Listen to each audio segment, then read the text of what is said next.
Sagres Internacional. Os principais fatos do cenário mundial com credibilidade e análises profundas.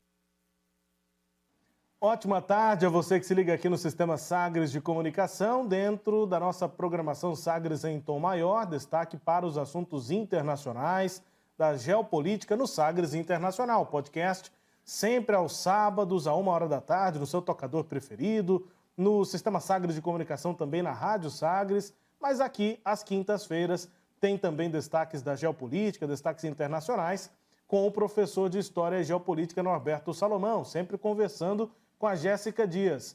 Hoje comigo aqui, Rubens Salomão, é a dupla do podcast, chegando também no Sagres em Tom Maior. Fala, professor, tudo bem? Boa tarde, sempre aqui no Sagres em Tom Maior, bora lá. Tudo bem, querido, tudo jóia. É satisfação grande estar falando com todos vocês aí, sempre para a gente refletir aqui um pouquinho do panorama internacional, que, como sempre, é bastante agitado, né? Exatamente. E aí tem alguns destaques, né? A COP27 começou nessa semana, né? Vai ter uma semana mais decisiva, com as presenças aí do presidente eleito Lula, do presidente dos Estados Unidos Joe Biden, do próprio secretário-geral da ONU, Antônio Guterres, na semana que vem, né? Termina no dia 18, mas começou nessa semana muito debate, inclusive sobre o Cerrado por lá. E tem também, né, esse momento contínuo de tensões, né, professor, pelo mundo, né, a Coreia, tem, claro, a sequência da guerra na Ucrânia. O que o senhor já pincela aqui no começo do quadro hoje? Pois é, Rubens, hoje eu tive que fazer aqui até algumas colinhas, né, porque tem alguns nomes, alguns dados aqui.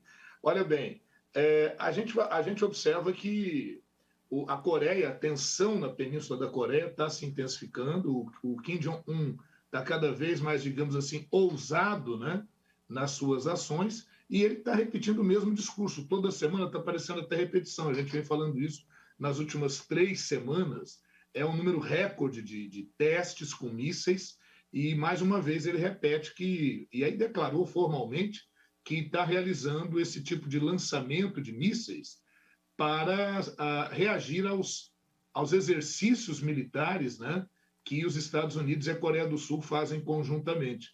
Então, essa é a justificativa dele, né, para realizar esse tipo de ação. O problema é que isso gera uma preocupação grande, principalmente porque essa semana também o Xi Jinping, lá da China, me aparece fardado, né, me aparece com uniforme militar e dizendo que a China tem que se preparar para tempos difíceis, para tempos sombrios. Óbvio que é uma referência muito clara a Taiwan, isso já vai demonstrando as pretensões aí do Xi Jinping de, parece, né, tudo está indicando, definitivamente anexar Taiwan. Aquilo que nós já comentamos no nosso podcast e também aqui nesses nossos encontros no Tom Maior, de que caso a China venha fazer isso, é muito difícil uma reprovação internacional, porque a ONU não reconhece Taiwan como um país independente. Os próprios países membros da ONU também não reconhecem. Taiwan é uma província autônoma da China, então isso vai gerar algumas dificuldades. E a gente já falava, né, que nessa reeleição, né, do Xi Jinping, o terceiro mandato dele, é o governante mais poderoso da China, comparando-se ali ao período do Mao Zedong, né, que foi o líder da Revolução Socialista Chinesa, mas que já nesse terceiro mandato que ele assume, seria muito mais ideológico. E é o que está se apresentando aí, viu, Rubens? Pois é, sim, e aí tem destaque também falar. Desse debate ambiental, né, da cúpula do clima da ONU lá na COP27, professor. É isso, a gente não poderia deixar de falar dessa COP27, que provavelmente não deve trazer grandes novidades, porque ela está sendo, inclusive, ela está sendo chamada pelos especialistas da COP entre as COPs.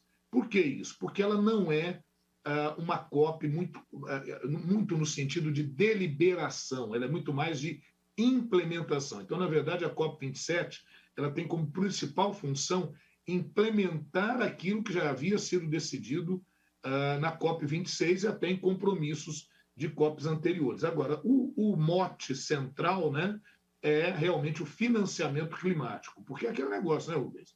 A Amazônia, Rubens e todos aqueles que nos acompanham, a Amazônia é linda, é maravilhosa, é importante para o meio ambiente, as temperaturas na Europa estão se elevando mais do que em qualquer outro lugar do planeta, eles estão sofrendo lá com verões rigorosíssimos.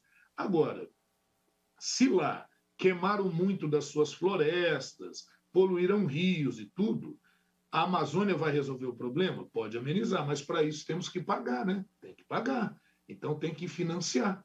E a gente está vendo aí que já na meta de Copenhague, que foi em 2015, da COP, que foi lá em Copenhague, em 2015, a previsão já era de contribuição de 100 bilhões de dólares ao ano para os países que vão colaborar com esse processo, né? Que vão ficar com esse ônus de preservar os seus recursos naturais. Para você ter uma ideia, um relatório encomendado na COP26 e 27, né, tanto para a COP26 como para a futura COP27, àquela altura, concluiu que os países em desenvolvimento eles precisariam de $1 trilhão, todos eles juntos, claro, $1 trilhão em financiamento climático até o ano de 2030.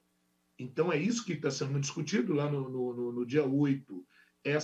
No dia 9, aliás, essa foi a discussão em relação ao financiamento. Agora, nós temos, no dia de hoje, as discussões que envolvem a juventude, o engajamento dos jovens nesse processo, que é quem vai herdar o planeta. Então, está bem agitado. Fazer a notinha de que a Greta Thunberg não compareceu, porque no Egito é um regime bem restrito e não se permitem manifestações públicas. Então, lá eles reservaram espaço para que as manifestações sejam feitas, e a Greta Thunberg, como uma ativista muito ampla, né, de um espectro muito amplo, ela falou, não vou, até em sinal de repúdio, né, ao fato de você fazer uma COP num país em que os direitos humanos, as liberdades não estão efetivamente garantidas, viu, Rubens? Sem dúvida, né? O debate é bastante importante e a gente está de olho aqui nos acontecimentos ligados à COP27 e se de lá, de fato, saem diretrizes, né, para implementar essas medidas aí contra as mudanças climáticas. A gente tem falado sobre isso tanto no podcast, quanto aqui, né, na nossa programação, no Sinal Aberto, enfim, nos nossos momentos de debate, que os ODS estão colocados já há algum tempo, mas falta implementação, falta recurso, parcerias, interesse mesmo, né, mundial, digamos, dos países e também das organizações privadas para que as mudanças aconteçam, né, professor? Eu até te interromper, dizendo assim, diretrizes vão sair, claro, isso não tem como, né? Mas o problema é isso, como é que isso é levado a termo, como é que isso é efetivado. E você falou, até em meio à sua fala, você falou da falta de interesse. Eu vou ser irônico. Eu vou dizer que não há falta de interesse. Na verdade, há muitos interesses. Eu entendi ali a falta de interesse que você falou, mas brincando aí com o termo, na verdade é que são interesses variados, né? Sim, não sei se muitos dos que nos ouvem provavelmente moram em condomínio, em prédio e tal. Se reunião de condomínio para decidir como é que a gente faz com a conta de energia do condomínio para baixar e tal, já dá uma discussão danada. Você imagina você discutir questão ambiental com 190 representantes envolvendo países e representantes do setor privado e ONGs. É óbvio que as perspectivas e os interesses são muito variados. Daí a dificuldade. Mas esse pessoal não vê que o planeta é só um. Tem até uma peça publicitária que diz, olha, não tem planeta B. Então não adianta ter plano B, porque não tem planeta B, é planeta A, é o planeta que a gente vive. Então a gente tem que agir rápido, porque a coisa está correndo.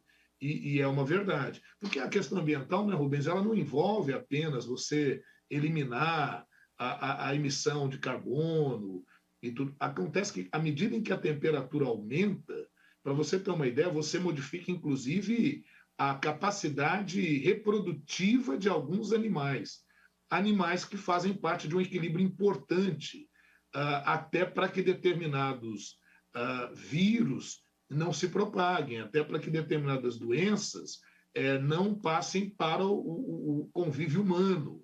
Então, o buraco é muito mais embaixo, usando um velho termo, do que a gente pode imaginar. A coisa é muito mais complexa do que se pode imaginar, né? Então, não fica só, o que tem? Poluir ali? Não é só poluição. É um efeito dominó que tudo isso gera e acaba comprometendo a vida do ser humano no planeta, né? Esse aqui é o principal de tudo. Ah, sem dúvida. Bom, professor, e além dessas questões, tem uma outra também que chama a atenção no cenário internacional, que é a eleição, né, lá nos Estados Unidos, eleições midterm, né, no meio do mandato do presidente Joe Biden, que foi eleito agora, né, em 2020. E aí, professor, os Estados Unidos vivem essa expectativa para o resultado das eleições e como é que o senhor avalia os resultados até agora? Pois é. Então, vamos fazer algumas colocações breves aqui, né? Como é que é isso, né? De midterm, de eleição no meio do mandato? É porque lá nos Estados Unidos o mandato do deputado é diferente do nosso aqui. Lá não é de 4 anos, lá é de 2 anos. Então, a cada 2 anos, há novas eleições para deputados. O mandato é mais curtinho. Não tem limite para a reeleição desses deputados, mas o mandato é mais curto, 2 anos. Por isso que na metade do mandato do presidente, que é de 4 anos, ocorre a renovação da Câmara dos Deputados. Melhor dizendo, né? A gente fala renovação, mas às vezes não é uma renovação tão grande, já que é possível a reeleição. Ocorrem novas eleições para deputados, muitos podem até se reeleger. E já no caso do Senado, a eleição para o Senado também ocorre a cada 2 anos, mas o mandato de senador é de 6 anos. Então, a cada 2 anos você tem eleições para aproximadamente 1/3 do Senado. Em alguns estados é o voto majoritário, pura e simplesmente, quem tiver mais voto leva. Em alguns estados, como a Geórgia, por exemplo, o mandato, a eleição pode ir para segundo turno quando nenhum dos candidatos atingir mais de 50%, 50% mais um dos votos, né, que é o que vai acabar acontecendo. Bom, e a avaliação que a gente faz é a seguinte, né, Rubens? Imaginava-se, nós temos até no nosso podcast um comentário sobre isso, que imaginava-se que os democratas poderiam ter até 247 cadeiras lá na Câmara dos Deputados, sendo que com 218 você já é maioria. Então imaginava-se o que eles chamaram de onda vermelha. E por que onda vermelha? Porque lá nos Estados Unidos, curiosamente, o partido da direita, que é o Partido Republicano, a cor é vermelha. A cor do Partido Republicano é vermelha. A cor do Partido Democrata, que é a oposição ao Partido Republicano, é azul. Então, falava-se de uma onda vermelha, seria uma surra, um resultado acachapante contra o Joe Biden. Já se estava falando até em impeachment do Joe Biden, porque se os republicanos mais radicais, porque Donald Trump ainda é a grande liderança, pelo menos até essas eleições, a grande liderança do Partido Republicano. Alguns estavam falando dos bebês Trump, que seriam clones políticos do Donald Trump, usando a expressão bebês Trump. Esperava-se, então, uma surra acachapante, tanto na Câmara dos Deputados, no Senado, talvez, há uma maioria, mas não tão farta como seria na Câmara, e aí poderia haver até investigações e o impeachment do presidente Joe Biden, imagine você. Mas não foi o que aconteceu. A onda vermelha, muitos estão brincando, muitos jornalistas dizendo que foi uma marolinha, eu estou brincando dizendo que a onda vermelha morreu na praia, e a verdade é que quem acaba saindo fortalecido desse processo é o Joe Biden, né, pelo Partido Democrata, e também algumas lideranças de oposição dentro do próprio Partido Republicano. Então, essa é uma preocupação do Donald Trump. Donald Trump sai, de certa forma, meio chamuscado nesse processo eleitoral, viu, Rubens? Eu estava dizendo aqui, né, tem que aguardar a eleição da Geórgia, que vai para o segundo turno. Lá a eleição a disputa vai ocorrer em dezembro ainda, já houve o primeiro turno, mas no primeiro turno o Rafael Warnock, que é do Partido Democrata, e o republicano Herschel Walker, eles tiveram um empate técnico praticamente, né? O Warnock, que é do Partido Democrata, teve 49,4% dos votos, e o Herschel Walker, que é apoiado pelo Donald Trump, teve 48,5%, então ele já ficou atrás. Então há uma tendência, inclusive, talvez, né? Mas aí vai para o segundo turno, a história pode ser diferente, mas do Warnock, o democrata lá, conseguir vitória, mas é só em dezembro que a gente vai ver. O democrata foi eleito pela primeira vez em 2021 contra a senadora a Kelly Loeffler, apoiada pelo Donald Trump, né? É um quadro interessante, Rubens, porque muitos jovens e mulheres foram votar. Então, desde 1914, é a maior presença de eleitores em eleições legislativas, em eleições de midterm, é o midterm com o maior número de votantes desde 1914. Isso é muito interessante. E o Joe Biden sai é como o presidente que está durante o seu mandato, eu acho que desde 2002, se não me engano, como o presidente que consegue ter o aspecto mais positivo nessas eleições, apesar do favoritismo do Partido Republicano na Câmara dos Deputados. Por isso, o Trump sai muito preocupado de todo esse processo, né? E como é que ele tem reagido, professor? O Joe Biden tinha, portanto, né, o seu mandato em xeque nessas eleições de meio de mandato. O resultado não foi a onda vermelha, apesar de uma provável maioria dos republicanos, mas não é uma onda, enfim. Como é que o Biden tem reagido até agora diante dos resultados? Pois é, na quarta-feira, né, no dia 9 agora de novembro, né, ontem, ele se pronunciou. Ele fez uma declaração dizendo, olha, aquela onda vermelha que se esperava não aconteceu, chegou a fazer uma referência a isso. Foi o primeiro pronunciamento dele depois da midterms, né, do encerramento lá das votações, e ele disse que depois da reunião do G20, ele disse que ele entendeu o recado, que o recado é bem claro, e que ele vai buscar um diálogo mais amplo com o Partido Republicano. Ele tem que fazer uma viagem para a Ásia, para Bali, para a reunião do G20, nessa semana próxima, e quando ele voltar, ele disse que nessa sua volta ele vai buscar um diálogo mais amplo com o Partido Republicano. Falou que foi muito bom para a democracia a votação como ela aconteceu, e aí vou fazer aspas, eu também entendo que foi muito positivo, porque são forças muito extremistas que o Donald Trump manipula com elas, quer se utilizar delas, como aquele grupo QAnon, que é um grupo bem radical e negacionista.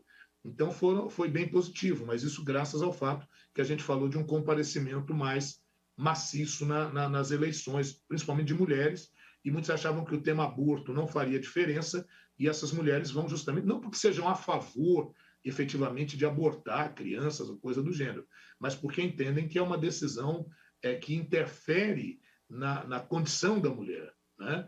Então a discussão é muito complexa nesse sentido. O Donald Trump ainda disse mais, né? Diz que a democracia foi testada, nunca foi tão testada como nos últimos anos, e que os votos do povo americano acabaram por falar e por provar que a democracia é a identidade desse povo, né?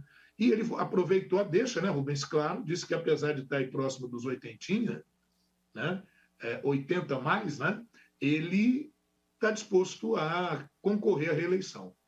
Então veja você que o homem não está fraco, não. Pois é, está com 79, né? Na eleição, para a reeleição teria 81, e já há muitas observações sobre as condições físicas ali do próprio Biden, né? Não é exatamente uma gerontofobia, não. Tem muito isso, né? Tem muita discriminação, enfim, pelo fato dele ser mais idoso. Tá etarismo, né? Etarismo. Mas há muitos questionamentos em relação às condições que ele tem para um cargo que ocupa tanto, que exige tanto, até fisicamente, mentalmente, de um ser humano qualquer, né? Enfim, ele que vai estar com seus 81 anos. Eu acho que ele falou até como uma provocação, né, Rubens?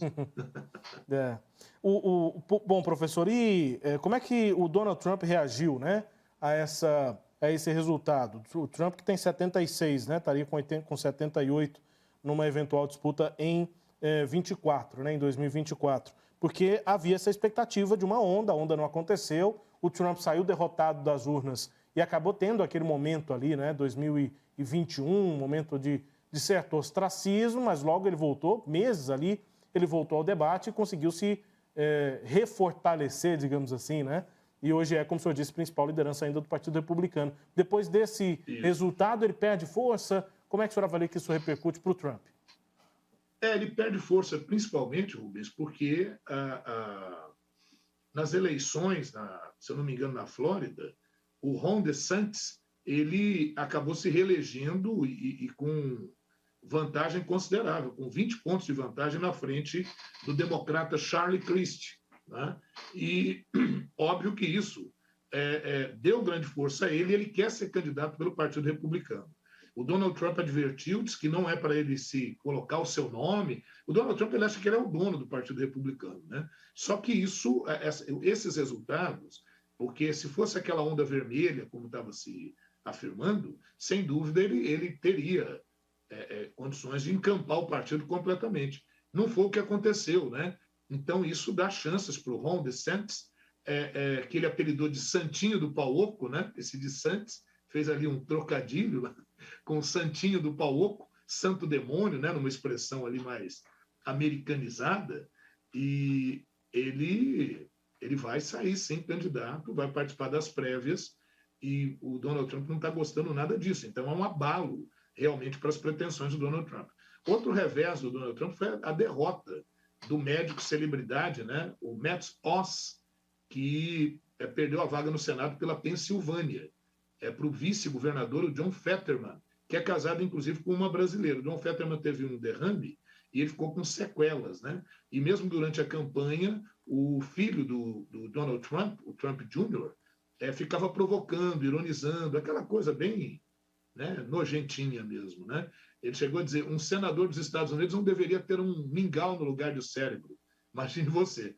Então, talvez até essas frases, essas palavras, sabe, essa linha trumpista e essa linha da extrema-direita, ela faz muito sucesso num primeiro momento, né, Rubens? Depois, quando as pessoas vão percebendo que tem muita conversa e pouca ação efetiva positiva, isso sofre um natural desgaste, né?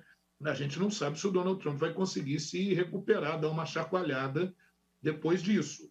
A verdade é que ele tem ele falou que ainda nessa próxima semana, depois desses resultados, ele iria já lançar sua candidatura pelo Partido Republicano, o seu nome como candidato a presidente, e tem seguidores que já estão pedindo para ele não fazer isso, apelando para que ele não faça isso nesse momento, para que ele aguarde um pouco. Então você veja que a coisa não está muito simples para ele nesse momento não, viu, Rubens? Pois é, e aí tem um outro aspecto, professor. Durante o governo de Donald Trump, as relações, né, dos Estados Unidos, de Washington, e com a Rússia, né, com Moscou, eram mais próximas. O senhor acredita que o resultado dessas eleições agora, midterm, e a frustração das pretensões imediatas do Donald Trump podem se refletir nessas relações entre Estados Unidos e Rússia? Pois é, né, Rubens? Podem sim. Apesar de que o governo russo diz que não, que tanto faz, o governo russo também é outra ironia. O governo russo diz, olha, o resultado nas eleições estadunidenses não vão melhorar as relações que já são ruins.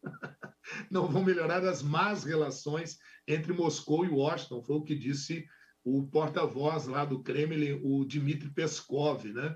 Ele chegou a dizer isso.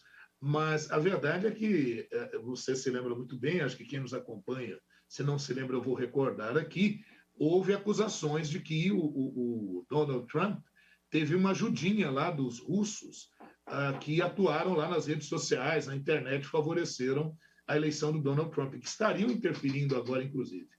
O Kremlin rejeitou isso, o Dmitry Peskov disse que já está cansado desses boatos, que ele fica esperando qual vai ser a nova rodada de boatos. Mas, na verdade, a gente está em meio à guerra da Ucrânia e esse resultado, na verdade, foi muito mais, do ponto de vista moral, sabe aquela vitória moral, foi muito mais favorável para o Joe Biden do que para o Trump, né, Rubens?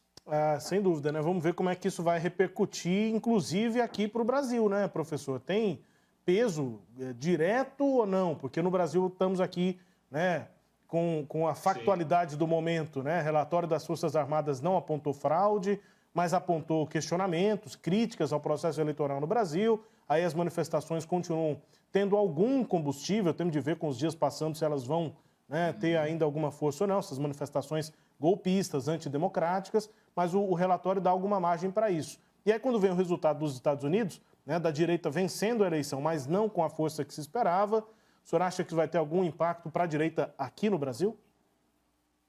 Eu acho que a direita já, com os resultados da eleição, ela já fica bem abalada. Eu acho que é mais um duro golpe, né, para uma visão até de mundo. E acho que essa vitória moral do Joe Biden favorecerá algumas relações mais próximas do presidente Lula, presidente eleito Lula, né? Caso ele venha assumir dia 1º, e a gente acredita que tudo está se encaminhando nesse sentido, apesar de protestos e manifestações, isso vai facilitar um alinhamento mais efetivo entre a política do Joe Biden e a política do Lula, talvez até com liberação de alguns recursos importantes, né? Como o Brasil deve receber com relação à questão da própria Amazônia, enfim, eu acho que tudo isso acaba tendo uma mesma linguagem, o mesmo caminho, né?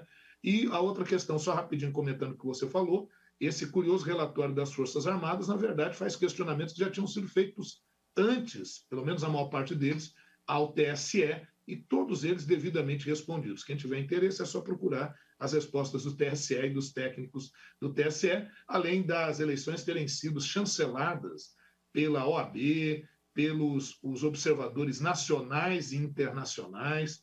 E interessante, nenhum candidato reclamou, né? Na verdade, nem o vencedor lá em São Paulo, que foi o Tarcísio.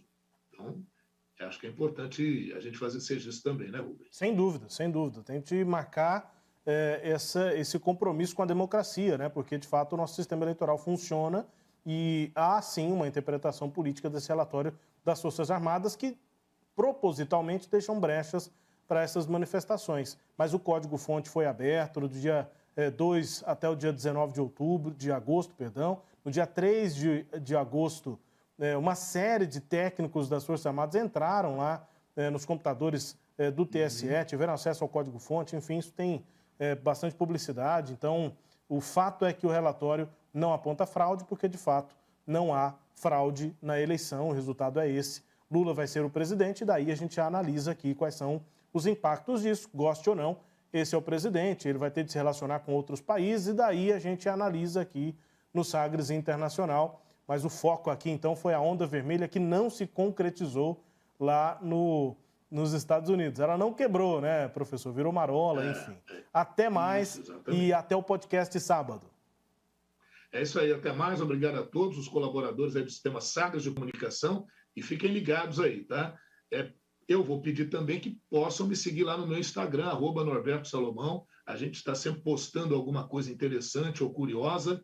Se liga aí que a gente está em plena atividade, né, Rubens? É isso aí, professor conectado com você que gosta de acompanhar os fatos aqui da política internacional. Claro que destaques a íntegra aqui no sagresonline.com.br, mas eu reforço o convite, siga aí o prof no Instagram, @NorbertoSalomão. Até mais.